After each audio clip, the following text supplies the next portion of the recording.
Limited के स्वर्ण जयंती कार्यक्रम का हिस्सा बना। केंद्रीय मंत्री डॉक्टर जितेंद्र सिंह जी के साथ हम लोगों ने एक डाटा सेंटर का भी, ग्रीनफील्ड डाटा सेंटर का भी यहाँ पे शिलान्यास किया है। और ये सुखद अनुभूति का विषय है कि सीईएल जो पहले घाटे का एक पब्लिक सेक्टर का प्रतिष्ठान बन चुका था, जिस इन्वेस्टमेंट होने जा रहा था,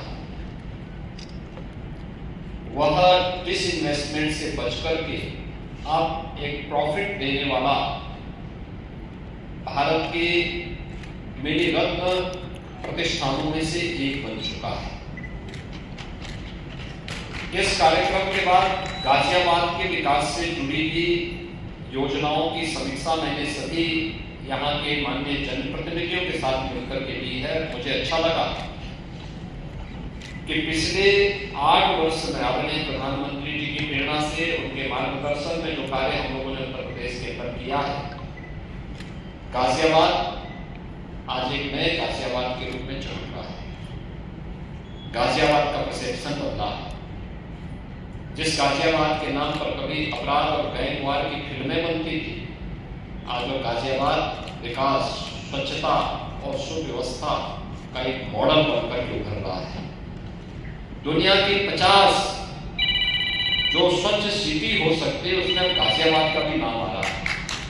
प्रदेश की पहली स्वच्छ सिटी के रूप में गाजियाबाद का नाम आ रहा है। और आज गाजियाबाद की इन सब बातों को लेकर के आज से 10 वर्ष पहले कोई सोचता नहीं था कि गाजियाबाद 12 लेन के ग्रीनफील्ड एक्सप्रेसवे के साथ जुड़ेगा। कोई ये नहीं सोचता था कि देश की पहली रैपिड रेल गाजियाबाद से होकर के जाएगी, पहली सिटी गाजियाबाद होगी जो रैपिड रेल से जुड़ेगी। आज गाजियाबाद के पास रैपिड रेल भी है, 12 लेन का एक्सप्रेस हाईवे भी है, गाजियाबाद के पास अपनी मेट्रो भी है, गाजियाबाद के पास अपना एयरपोर्ट भी है। और गाजियाबाद अब गाजियाबाद से एक ग्रेटर गाजियाबाद के रूप में अपनी नई यात्रा को प्रारंभ कर रहा है। आज इसके लिए जनप्रतिनिधियों के साथ हम लोगों ने यहाँ पे काफी विस्तार से चर्चा किया है। यहाँ पे सभी संस्थाओं ने अपने स्तर पर अच्छे कार्य किए हैं, जिसमें हमारे कुछ नए इनिशिएटिव ग्रेटर गाजियाबाद के हिस्से आगे बढ़ाने के साथ ही यहाँ पे खोड़ा, लोनी, मुरादनगर, इन सब को लेकर के ग्रेटर गाजियाबाद को गाजियाबाद नगर निगम का पार्ट बनाने और एक बृहद कार्य योजना इसके विकास की आगे बढ़ाने के लिए हम लोगों ने कहा इंटीग्रेटेड ऑफिस कॉम्प्लेक्स, जनपद मुख्यालय का सभी जनपदीय मुख्यालयों को एक छत के नीचे लाने की व्यवस्था, पुलिस कमिश्नरेट का कार्यालय जहां पे पुलिस मुख्यालय के रूप में गाजियाबाद के माध्यम से वह लोगों को बेहतरीन सुरक्षा और ऑर्डर की बेहतर स्थिति दे सके।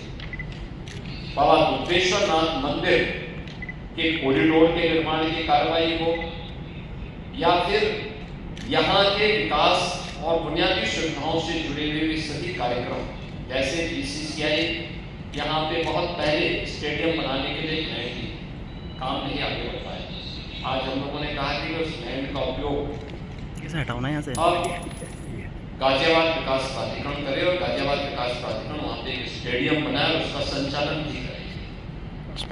ये मानसरोवर भवन, उत्तराखंड भवन या पूर्वांचल भवन, ये पब्लिक इसका उपयोग करना शुरू करे।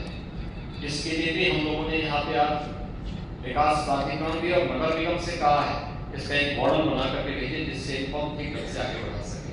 एक नदी के पुनरुद्धार की कार्रवाई को आगे बढ़ाना, पिछले कुछ वर्षों के अंदर उठाए गए कदमों का परिणाम है कि गाजियाबाद में ग्रीनरी का लेवल बढ़ा है।